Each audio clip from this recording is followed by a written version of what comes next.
So we do uniformly integrable martingale.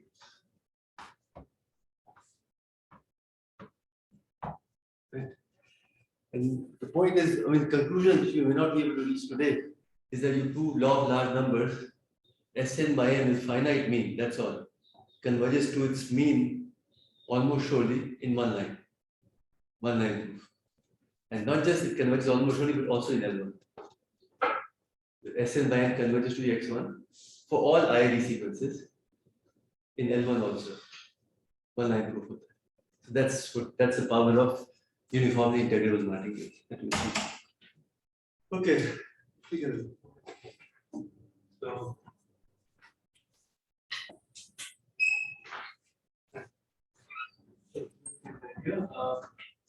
so first, let's do this. So suppose martingale Mn.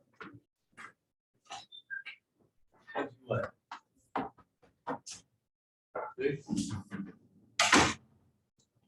So my claim is that implies that there exists an infinity such that converges to infinity almost surely and in L1. Why is this true?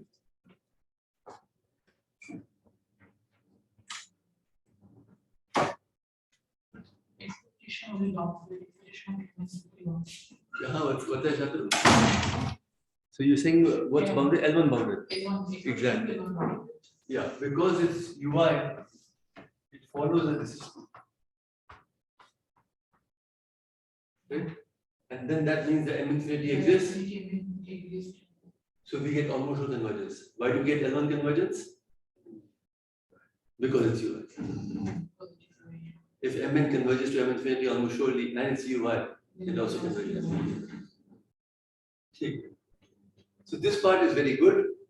What do we have right now? We have that, okay, M integrates like Mn, right? On the sets in Fn. We know that. So n greater than equal to m. And now we also know that Mn is converging to infinity. So you hope that this is also true, right? You hope that Mn is equal to E of M infinity given Fn. It's a reasonable kind of thing to expect. M infinity now exists and it's in L1. It's a well-defined object here. So is this true or not? So that turns out to be true. Nice result. Let's just see why.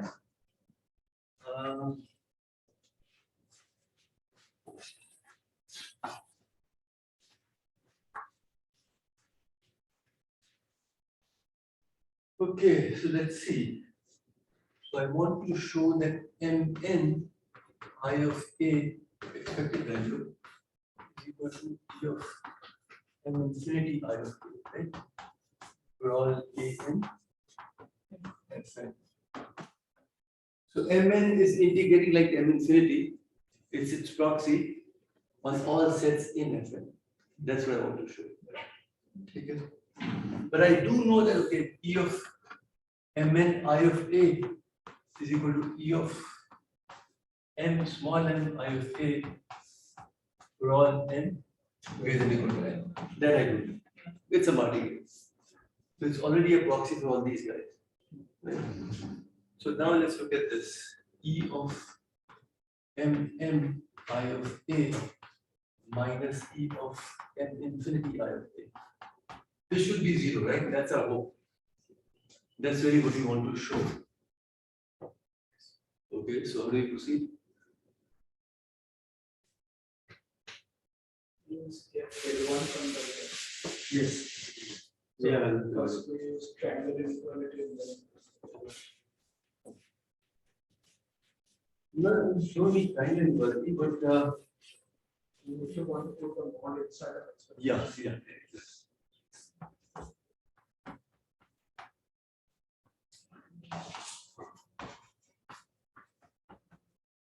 Right, this is true. And now I can replace I of A.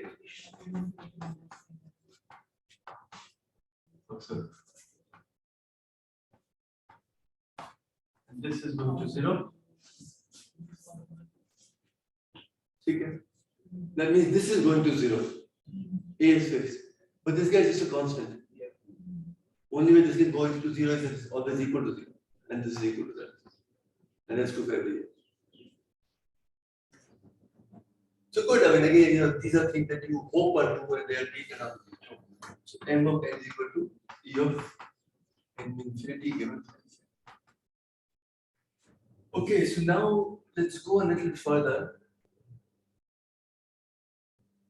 I mean, again, in some sense, I guess I don't appreciate this well enough, but the elegance knowledge is breathtaking in some sense.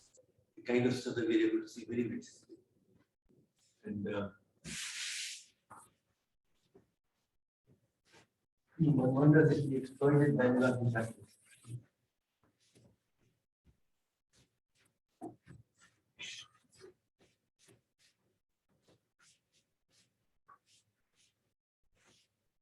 So first part is that given any random variable x in L1, you have P. Okay. Let's collect all random variables of the following form. U of x g. G is a subsigma algebra of. So what can you see about this collection? Does anybody know from before, from somewhere?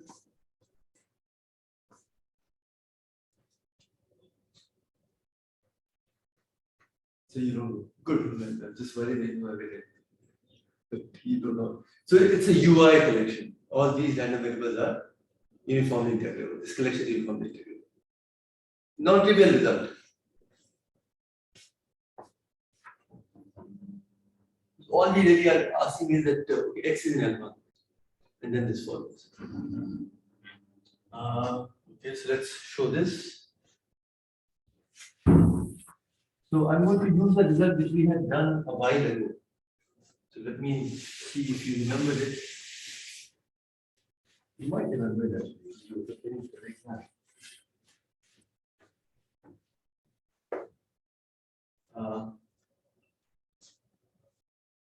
For all epsilon greater than 0, there exists delta greater than 0, such that if E of f is less than delta, implies that E of x indicated f is less than epsilon. Right? You probably prepared also with the exam notes and see. What's the proof of this? First to truncate x, I mean, I take expectation of mod x is equal to expectation of, I mean, I take the indicator too, so it's if intersection minus n to n, then if intersection minus n to n complement, so the other one goes to 0. Right. So all of that will work if you're looking at these kind of sets.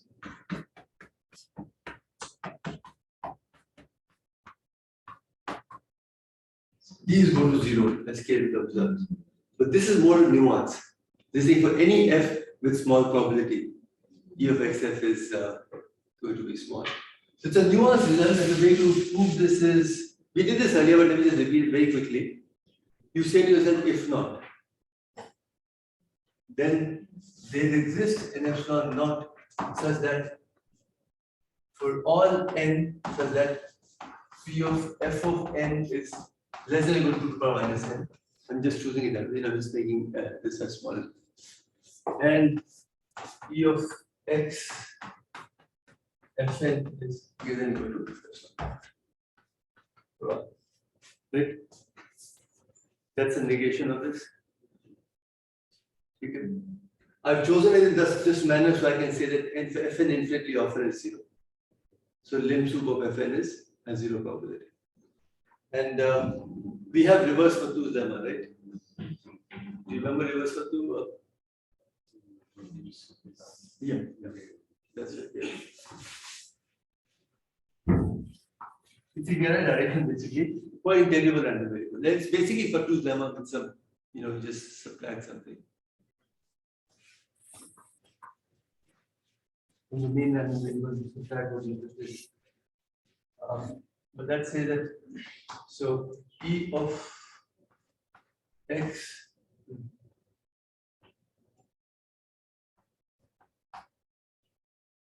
let me just call it lim soup I of Fn. Actually, lim soup is C.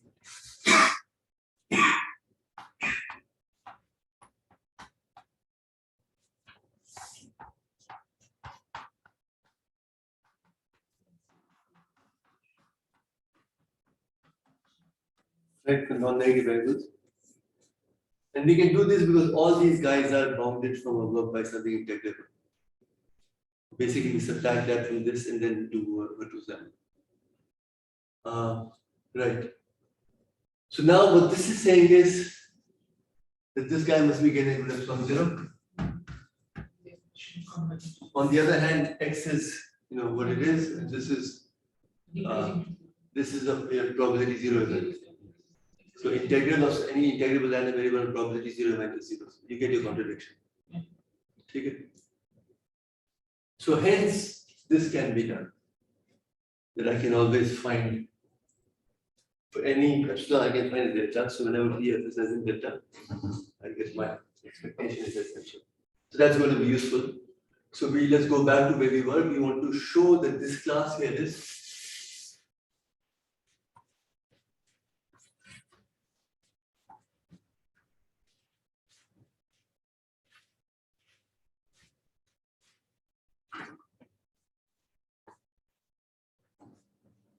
integrable. So what do we need to do? We're going to look at this variable, right? P of x given g indicator P of x given g is greater than k, right? And you want to uniformly bound this. You want to make it as small as necessary, less than any epsilon, by choosing k large enough, independent of g. This one. Now we observe that this is less than or equal to P of x given g. Indicate this is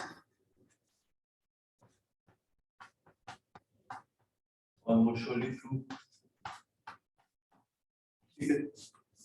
This you agree, because this absolute value, if I take inside, I only get something larger point-wise. Almost surely.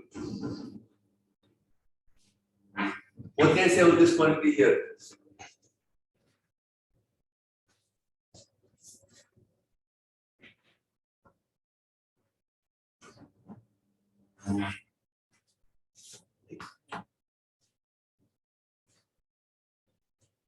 So it's expected value of mod x times the indicator of that. Yes, because this guy integrates like mod x on sets in G. Yes.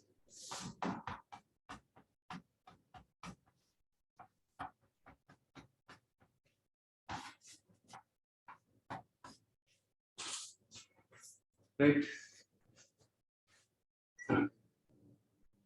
So now that's a nice part. So I've got this bound. I want to make this as small as possible, independent of G. Okay, so I couldn't have done it just by taking k large arbitrarily. I want to show that the probability of this event can be uniformly bounded by taking large k. And then I can use my previous result to say that if this set has less than delta probability, then this guy here has less than epsilon probability. Okay, so I want to say that this is less than delta uniformly. Okay. So now, let's look at what we want to say. So this you should be able to see. So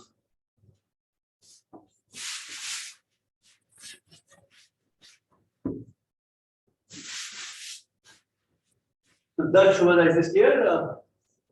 Yes. Okay. Yeah.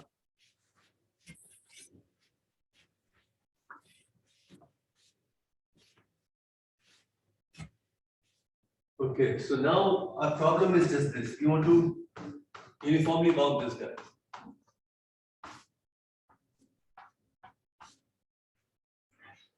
So what do we do?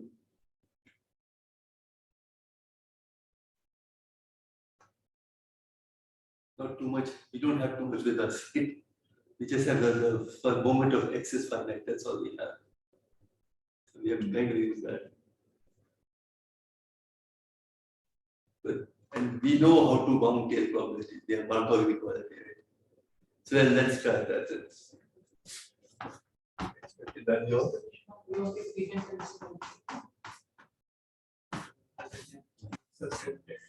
yeah, and we can further, yeah.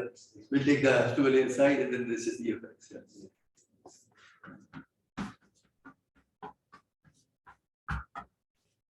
So now I choose my k large enough, I get a bound which is, so I can make this less than delta and I get that less than delta.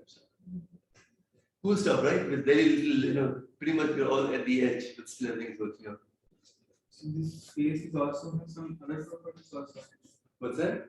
The space you are choosing, The random variable that you are choosing also have some other properties also. you mean conditional expectations? Yes. So I'm collecting all conditional expectations. Yes. Actually, they're UI. Yeah. Otherwise, I know that the expectations are the same. Yeah. Means I'm going to say that is it somewhat like more other properties than uniform integrability? That's space for it. This collection of random variables, they all have the same expectation. That's another property. They all have one. Is there any example where we can take the collection, this collection of sets are important? Any other places? Yes. I'm not sure. I mean, something that occurs naturally. It's such a fundamental quantity that one doesn't come up with this question. You know, it's just condition for any given random variable x. It's conditional expectations with respect to all the other information that you know. So I just collected everything like that. E of x given y, E of x given z, E of x given y1, y2, all of those things. So now so it's such a fundamental quantity that one doesn't kind of need to talk too much about it. But is there something immediately crisp that comes to mind? No, I don't think so. They all have the same expectation, but yeah. I mean, it's nice that you kind of expect it to be well behaved, this whole collection. But still, the proof is not so straightforward. It looks straightforward after you spell it out. So now the magic begins. Now that we have this. So what that means is that if I give you any random variable x, n1 mu fp, and I give you some filtration, fn,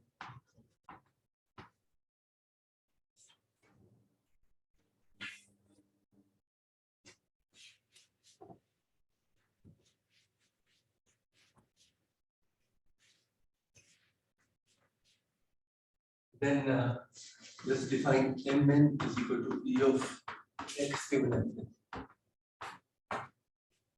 So we know mn is a martingale, right? We've done this before.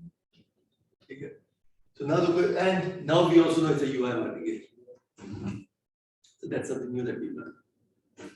Which means that okay, there exists m infinity such that mn can minus to m infinity almost surely and in L1.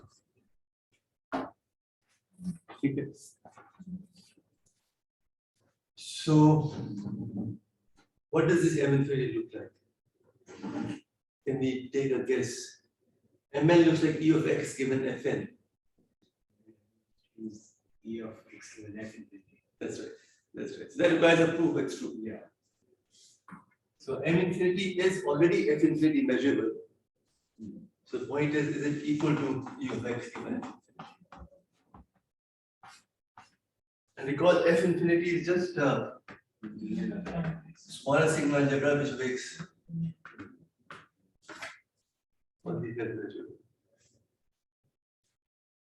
Yeah, so this turns out to be true. So how do we show this? Oh, yeah.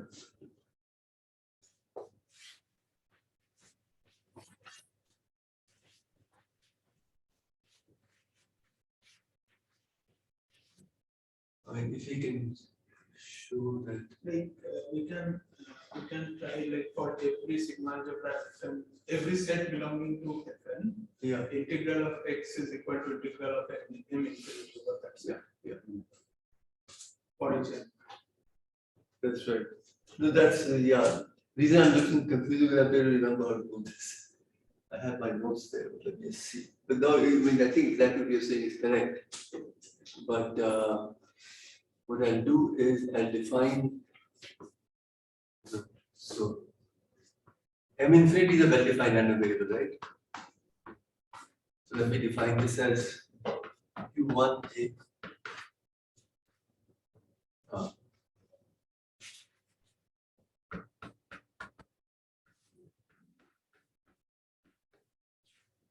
Okay, let me define Q2A as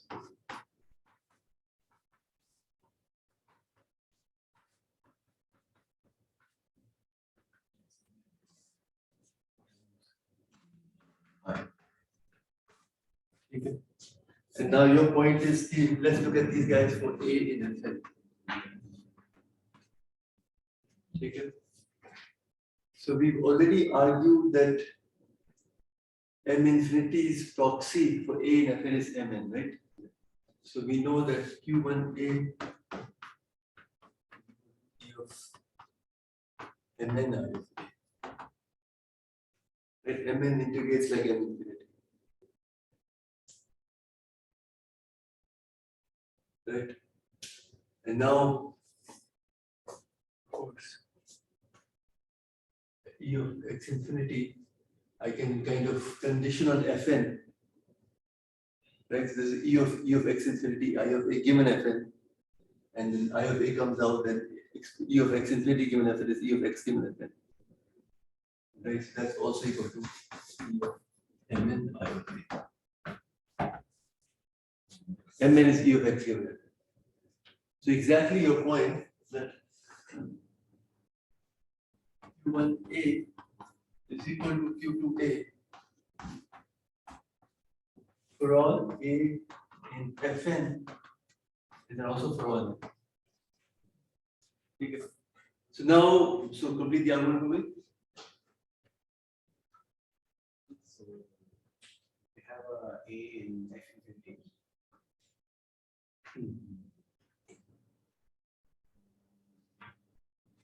I've shown you two probability measures for a reason, right? So they are really on union and Fn. So Which is the pi that's going to be.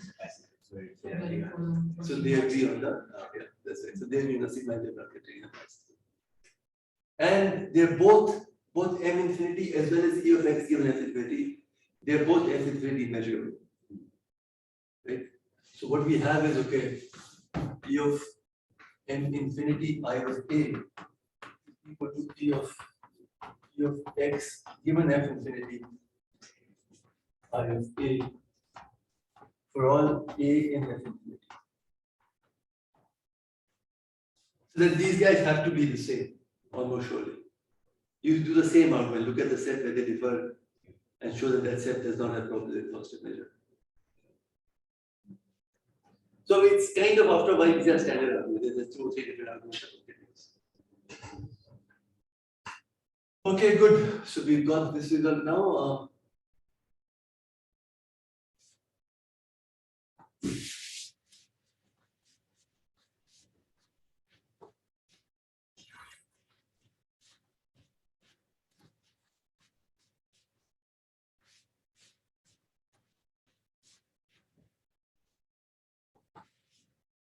Basically, we got that E of x given Fn converges to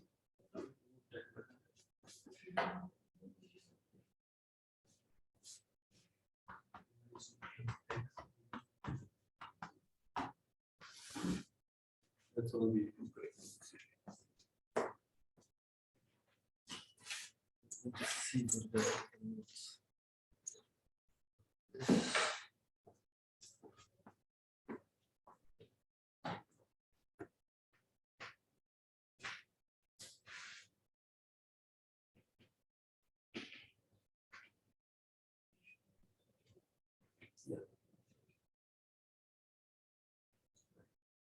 So now let's just prove one more group 0 will know. Again, the one line.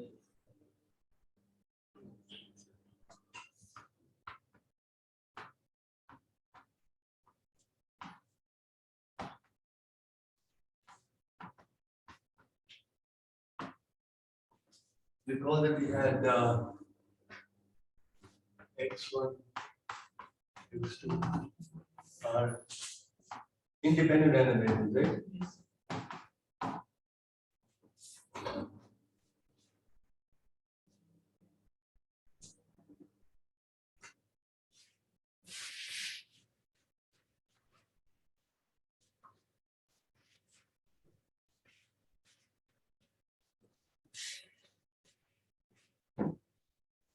Then we have then we say let's define T of n to be sigma xn, no, it's sigma xn plus 1. Sigma xn plus 1.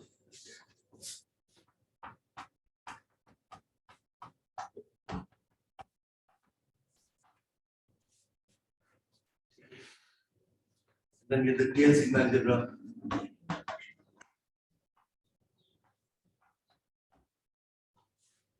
Let's suppose f belongs to tail sigma algebra. Then P of f is equal to 0 or 1. Okay. Okay. Now let's use our martingale technology to prove this.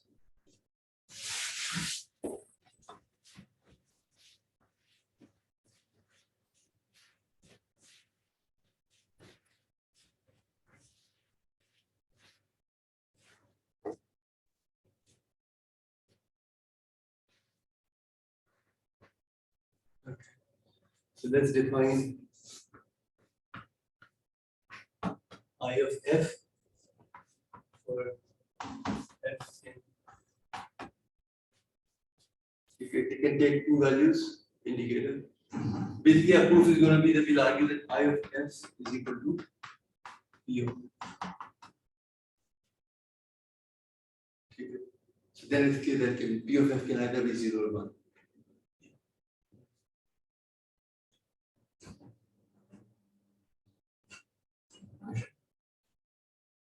So now I of f given fn, right? So martingale, and that's converting to I of f given f infinity.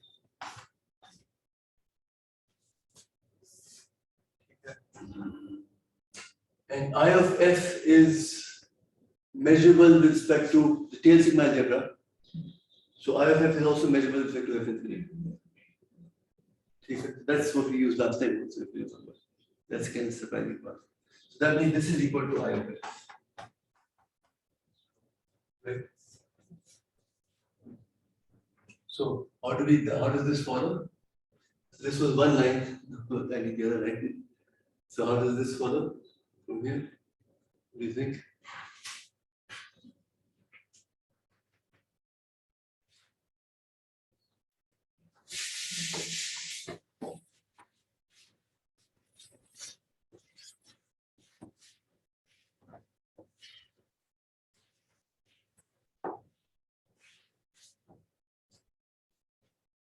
Yeah, I of f is independent of that. Yeah, so then this becomes expected value of I of f.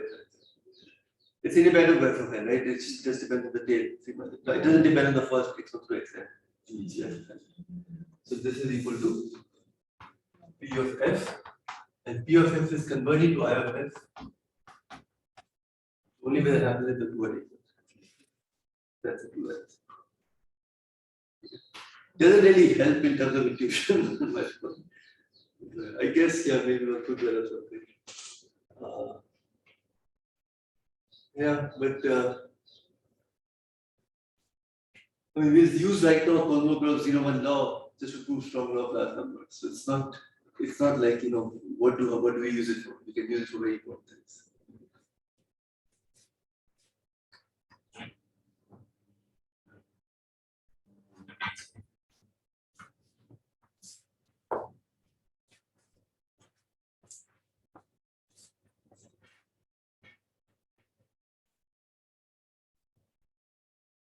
So this had a name.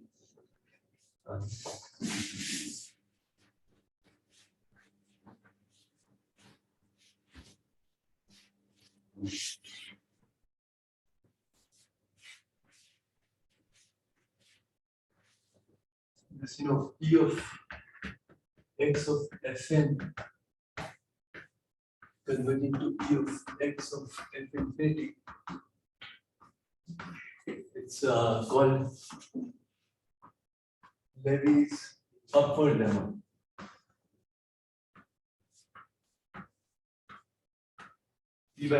Well, it should be forward lemma, it's called upward lemma. So going ahead means, n is increasing means upward, and going backward means downward. But this community has strange names. Some martingale, super martingale, others. They're not thinking very well, they give names, but anyway. But upward is going ahead, let's call it forward lemma. But if you get a chance, read up on Paul Levy. So it's very fascinating. I mean, he's contributed extremely fundamental stuff to probability, including these kinds of things, and lots of work on Colonial motion. But generally not a very well, tough time again in the mathematical community. But he was enormously intuitive, so some of these things you would just see without giving terribly rigorous proofs. And generally probability was not very well respected in France in its time. So I'm not read much either, but I know that I should probably read that before I talk. But there are blogs on Paul Levy, it's worth reading. I've heard about it often. Just knowing that the amount of results I put to Levy are impressive. There's this whole Levy process is, so Brownian motion has independent increments. Now Poisson process also has independent increments. So you say, okay, let's collect all processes which have independent increments, and those are called Levy processes. They have nice properties. So they have representation theorems, etc. So very kind of non-trivial results. Okay, so this we've seen this. Now we'll do Levy's downward lemma, which is kind of more interesting. And we'll do as follows: we construct sigma algebras which are going down. So we have G of minus infinity with intersection of G of minus n. And we have, okay, G of minus n plus 1 is smaller than G of minus n is smaller than G of minus 1. Okay. So now we are increasing set of sigma algebra with index in this manner. So you can start from there and say, okay, we have decreasing set of sigma algebra.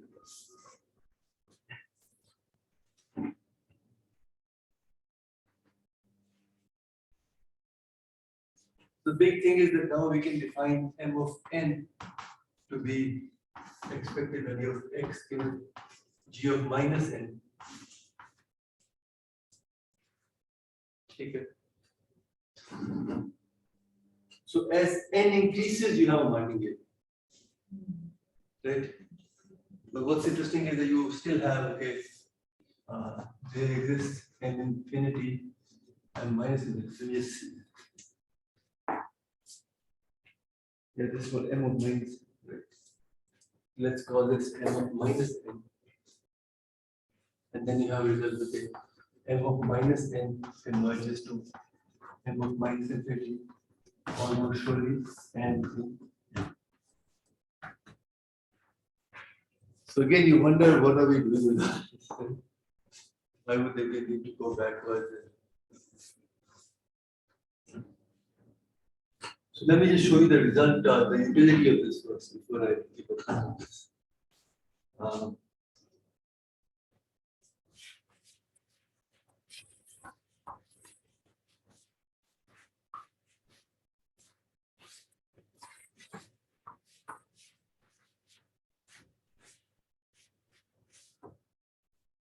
Okay, to see the proof of this, let's define G of minus n to be sigma of Sn plus 1, and so on, where Sn is equal to summation xi I to n xi r I. Okay. So now you can see that this G minus n is actually decreasing with n. Okay.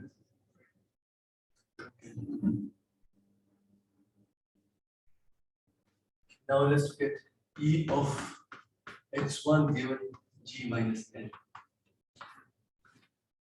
What is this equal to? expected value of x1 given sigma of Sn plus 1, so on and so forth. Right?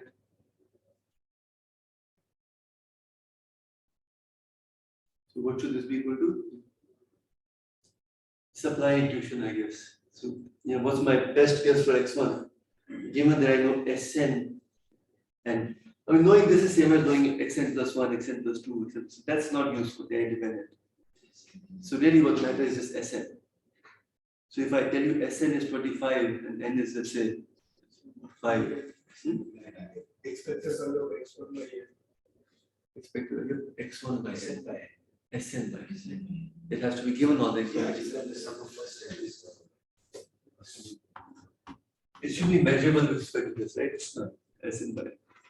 And the way to see this is through symmetry, right? Yeah. Ex2 given g minus n should be same as E of x1 given g minus n. Should be same as E of x3. So now if you sum them up, constant times n is equal to Sn. So each of this is equal to Sn. Okay. Okay. Right. So what is that result telling you? That there is m minus infinity. So the Sn by n is converging to that. It just follows the law of diagram, it just follows. So Sn by n is converging to something n minus infinity. Is almost surely n in n1. And what should m1 minus infinity be?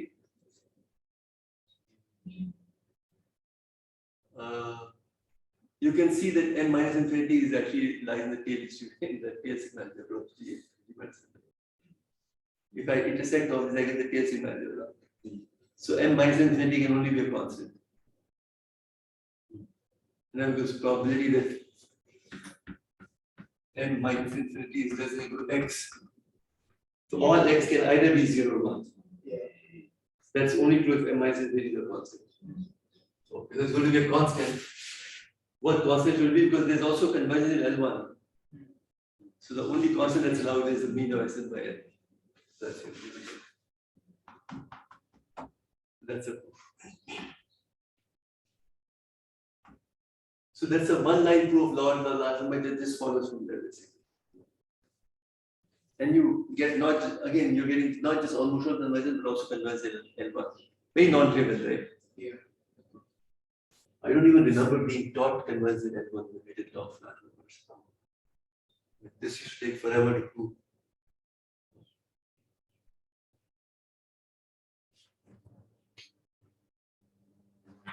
It's probably good to see those proofs. We just haven't covered it in this class. We're using our template or other things.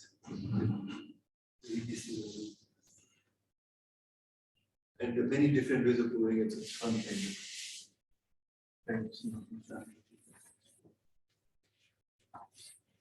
Okay. So all that we have to prove is this Levy's downward lemma. Take it, then we're done.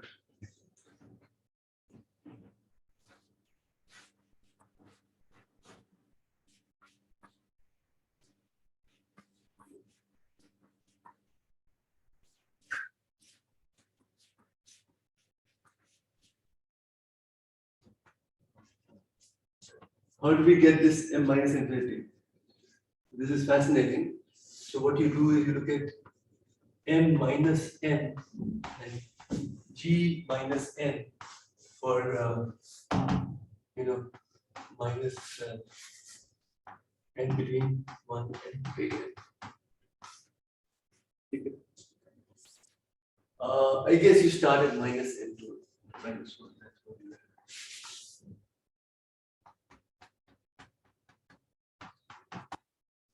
And this is a martingale. It's a martingale, right? So now you can go to the martingale convergence theorem and argue that I'm going to look at the up crossings and the expected value of crossings between time minus n and 1, right? This is going to be less than infinity. Just, we'll again have the same function. We'll start at time minus n. We'll start from, if you are below a, we'll start counting up till we go above b. Then we'll stop counting. Then we come down. And the last guy, y minus 1, okay, we have some error there. But because it's a martingale, uniformly, it's a martingale with L1 bounded martingale, so I can control that. So I get that this soup over n is going to be finite. So this is going to be finite. This expectation will be finite, so the random variable itself is going to be finite. So between any a and b, the number of crossings is going to be finite. So the random variable that I look backwards is going to have to converge. So m minus infinity will exist. And m of minus n will converge to m of minus infinity. Just defined as lim soup of m of minus n. And then goes to infinity. So this convergence happens. And now, because I have a uniformly integrable sequence, this convergence is also in L1. Right? So I get convergence in L1 as well. That's it. It's as simple as that. Yeah.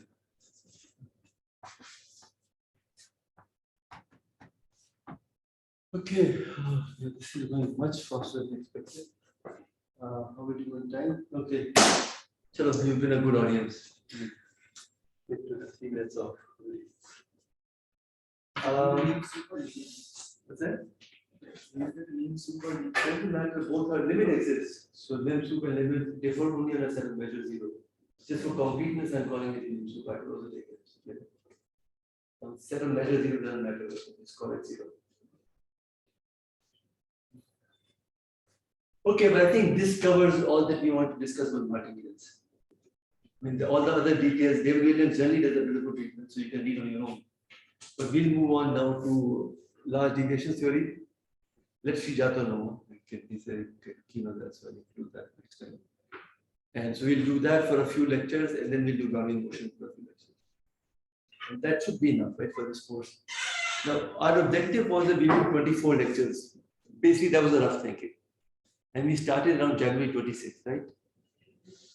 So and then we had maybe one that time, one holy thing, we probably did not have a lecture. Otherwise, we always had lectures, right? So can you count quickly and see how many lectures we had from January 26th to now? Were any lectures missed? I don't want to plan. Planning the holy thing probably, and they probably not have the lecture to go ready. That's all. No. Around 20 lectures. Just let's just get a complete number, just to be kind of. We started on, I think, 29th of I just want to get a sense of how many more lectures we have so we can plan our exams and everything. ठीक है, so 26th पे एक था, and then 29th you would have had no. Yeah, if you are not telling me congestion. Yeah, it's not telling me congestion. Today is the 18th. Let's see. So today is what? It should be the 18th lecture. Today should be 18th lecture. I see. You've adjusted for one lecture that we missed. Yeah. I see. The only one I skipped. Okay. So let's go with that. I mean, it's okay if we miss one lecture. So then we are looking at maybe 6 more lectures. Okay. So let's do 6 more lectures. So 3 large deviations and 3 maybe on grounding motion. Yeah, so that should be okay. How many of you saw the tutorial on learning theory, the first lecture or something? Did you guys attend that at all? Or? In learning band, so you saw that, right? The bandits one. Yeah. No, I mean, I guess my point is, if you want, we can do some of that as well. But since you've seen that already, let's stop it at there. Let's just do these things. I have a question about that. There is no video uploaded in the Ashoka YouTube channel. There should be at some point. I asked them. None of those videos Yeah. No, they're taking their time. I'll ask them. I'll follow up on that. Yeah. It's well recorded, so they should be there. So that's our plan. 3 lectures on large deviations. I know 2 lectures make perfect sense. One is Sarnoff's theorem, one is Cramer's theorem. So we'll do them rigorously, but we'll also get the intuition for both of these things. If you saw the lecture learning theory, you saw how Sarnoff's theorem kind of comes up very nicely and ties up everything. Yeah, so I guess, and then maybe we can do Gardner-Ellis theorem. It just generalizes all of these things. How to go beyond IID, how far can you go beyond IID? So the way you think about large deviations is, as I've been saying, Sn by n. Then you say this was for IID, but let's have a Markov chain. Because Markov chains are also, they kind of have enough independent structure, right? If a Markov process keeps on coming back to the same state, then there's enough independence hidden inside it. So you expect large deviation theory to still hold. You expect law of large numbers, central limit theorem, large deviation theory, all that to still hold. And then you say, okay, how far can we go?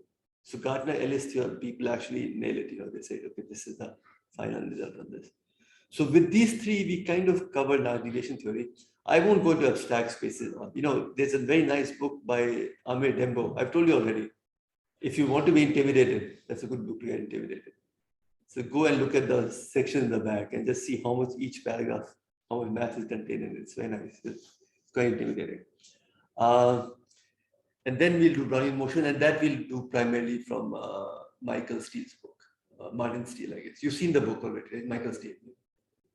You've gone through it somewhat. It's a nice book, right? Yeah. It's very nicely written. Yeah. And 3 lectures should be, we are going fairly fast. We'll cover quite a bit in 3 lectures. You get a feel for these things. Okay, good. What you could read after that is stochastic. I'll talk about it later. The stochastic calculus, some of it you should maybe read on your own. It's about, when you use Brownian motion to construct integrals. Very useful in physics and finance and all that.